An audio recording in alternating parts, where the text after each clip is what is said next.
Un rendez-vous à ne pas manquer pour les amateurs de jardinage. La 13e édition des Prairiales est programmée ce week-end à la ferme du Manet de Montigny-le-Bretonneux. Pour nous parler de cet événement, nous recevons sur ce plateau Alain Aubrier, le commissaire général de la Prairiale. Bonjour. Bonjour. Alors, quel sera le programme cette année?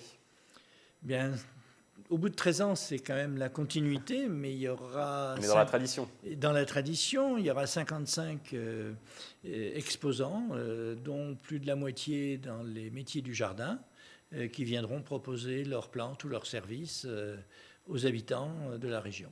Il y a des nouveautés cette année? Il y a, oui, des nouveautés. Il y a 50% à peu près de nouvelles personnes qui se présentent, en particulier concernant les portails, des choses comme ça, choses qu'on ne faisait pas jusqu'à présent.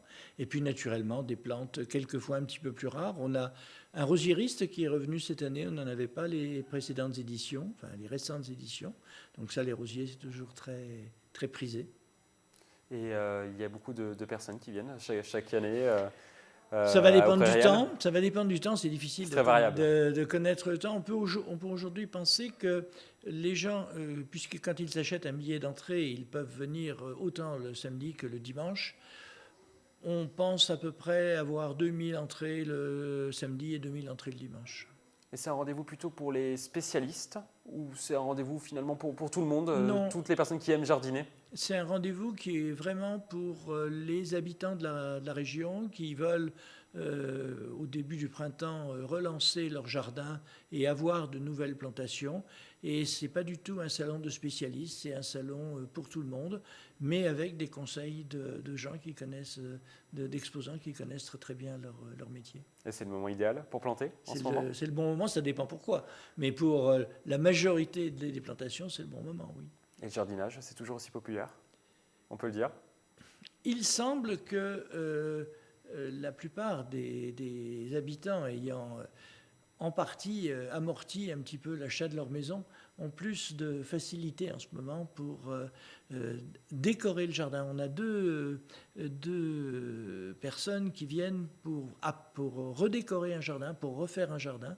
Et donc effectivement, c'est un peu plus à la mode en ce moment. Et les fonds sont reversés à une association également? Oui, alors le Lions Club collecte ses fonds pour une de ses actions phares, qui est la lutte contre la cécité. Il faut savoir que le Lions Club avait créé l'école des chiens guides d'aveugles, et il y a une école qui vient d'ouvrir juste à Buc, à côté, qui porte le nom d'un membre du Lions Club. Et cette manifestation a permis déjà de financer 4 chiens guides, et on espère bien cette année pouvoir financer le 5e chien guide. C'est-à-dire, vous pensez faire combien au niveau des fonds? Chaque année, vous faites combien? On fait à peu près entre 9 000 et 10 000 euros de recettes qui sont entièrement reversées à cette association.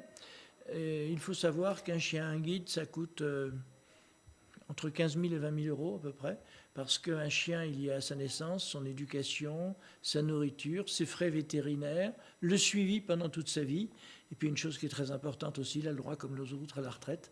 Donc il y a des familles d'accueil qui s'occupent de la retraite des chiens. Et l'association sera présente ce week-end? Oui, naturellement, l'association sera présente, elle a un stand, et il y aura aussi 1 ou 2 non-voyants qui seront là avec leur chien guide, dont au moins un qui est un des chiens dont on a financé la formation.